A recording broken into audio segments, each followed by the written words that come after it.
വെറുതെ ഇല്ലാത്ത പറഞ്ഞ് നടന്നാലല്ലോ കുറിപ്പ ഓപ്പരം പഠിച്ചൊന്നും ഞാൻ നോക്കൂല, ചവിട്ടി ചുമരുമ പറ്റിച്ചാൽ എല്ലാ തവണയും പറയുന്നുണ്ട്. പക്ഷെ BJP തോൽപ്പിക്കുന്ന ആരാ?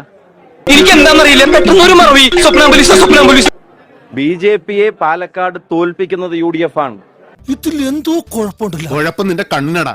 പോയി ഡോക്ടറെ കണ്ട് കണ്ണ് പരിശോധിച്ച് കണ്ണട വെച്ചിട്ട് ഞങ്ങളുടെ മേലെ അത്തരം ഒരു ആരോപണം വെച്ച് ഞങ്ങൾ എന്താ ഡീൽ ഉണ്ടാക്കുക? അവരെ ജയിപ്പിക്കാൻ വേണ്ടി ഡീൽ ഉണ്ടാക്കാൻ പറ്റും? ഞങ്ങൾക്ക് ജയിക്കാനല്ലേ ഞങ്ങൾ തെരഞ്ഞെടുപ്പിൽ മത്സരിക്കുന്നത്.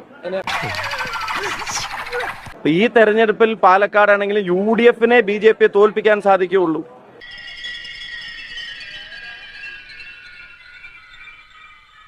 അപ്പൊ തോൽപ്പിക്കുന്ന ഞങ്ങൾ ഡീൽ ഉണ്ടാക്കാന്ന് പറഞ്ഞാൽ ജനം വിശ്വസിക്കുവോ? അതൊരിക്കലും ജനം വിശ്വസിക്കില്ല. എനിക്കതല്ല, തലക്കോളം കിറക്കഞ്ഞ മനുഷ്യന്മാർ ഇങ്ങനെ കാണിച്ചു വിട്ടു. ഞങ്ങളൊരു കാര്യം പറഞ്ഞിട്ടുണ്ടല്ലോ, അന്നും പറഞ്ഞല്ലോ, നമ്മളൊരു ഡീൽ ഉണ്ടാക്കിയിട്ടുണ്ട്, അത് ജനങ്ങളുമായിട്ടാണ്. ആ ഡീലിൽ ഞങ്ങൾ ജയിച്ചു വരും. രമേശ് പിഷാരടിയുടെ ഇവിടെ കൊണ്ടുവന്ന് തോൽപ്പിക്കുക, അതോടുകൂടി പാലക്കാട് ഞാനല്ലാതെ മറ്റാരും പറ്റില്ല എന്ന് ഷാഫി വരുത്തി തീർക്കും. ജില്ലാ സെക്രട്ടറി പറഞ്ഞ ഏതെങ്കിലും കാര്യത്തിന് അവര് പോലും വില വെക്കുന്ന ഒരു സാഹചര്യം ഉണ്ടോ? ഈ നാണക്കേടൊക്കെ സഹിച്ച് നീ ജീവിക്കുന്നതിലും തൂങ്ങിച്ചാവുന്നതാണ്. ഇതിന് മുമ്പ് പാലക്കാട്ടെ തെരഞ്ഞെടുപ്പിൽ സ്ഥാനാർത്ഥിയെ കൊണ്ടുവന്നപ്പോ ഇതേ ടോണിലല്ലേ സംസാരിച്ചത്? റെക്കോർഡ് ഭൂരിപക്ഷത്തിലല്ലേ ജയിച്ചത്?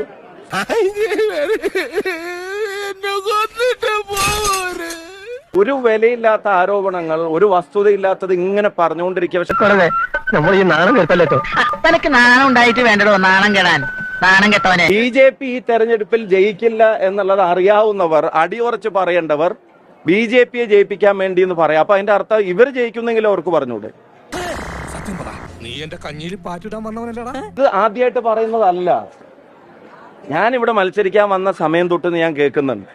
പക്ഷെ ഓരോ തവണ അവർ പറയുമ്പോഴും BJPയെ തോൽപ്പിക്കുന്നത് ഞങ്ങളാണ്. വീട്ടിൽ പോയി ചോദിക്കാൻ പറഞ്ഞവരെ ജനം വീട്ടിലിരുത്തുന്ന തെരഞ്ഞെടുപ്പായി ഈ തെരഞ്ഞെടുപ്പ് മാറും. എനിക്കിത് എന്തിന്റെ കേടായിരുന്നു. എന്തായാലും ഒരു കോൺഗ്രസ്സുകാരനായ UDFകാരനായ മുഖ്യമന്ത്രി ആയിരിക്കും കേരളത്തിൽ ഉണ്ടാവുക. കിട്ടിയാ? ഇല്ല, ചോദിച്ചു വാങ്ങിച്ചു. ഇനിയും ഞാനിവിടെ നിന്ന് ഡയലോഗ് പറഞ്ഞ് കരഞ്ഞു. ഉസ്മാനെ രക്ഷപ്പെട്ടോ.